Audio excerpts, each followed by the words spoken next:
بإكسبرس اف ام تزيد في القيمة. S'agissait de la réunion des points focaux de l'Alliance des civilisations.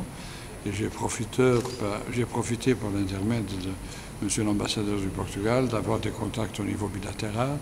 Et je tiens beaucoup à voir M. le ministre que je viens de voir et d'écouter, parce que, bien entendu, tout ce qui concerne l'évolution de la Tunisie dans les pas importants vers la démocratie solide sont des pas importants pour toute la région et certainement pour l'Alliance des civilisations qui prône le dialogue dans le contexte d'une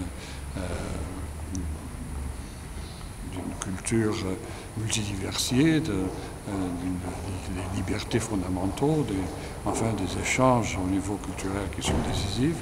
Voilà ce qui m'intéresse et que je dois, comme mandat des Nations Unies, de poursuivre, et aussi, bien entendu, comme ancien président du Portugal, et que je connais bien la transition de mon pays, que j'avais déjà à l'époque 34 ans. J'ai eu la chance d'avoir parlé hier à l'Assemblée nationale constituante sur la transition au Portugal, l'élaboration de la Constitution, quelles ont été les victoires, quels ont été les échecs, et donc partager un peu l'expérience.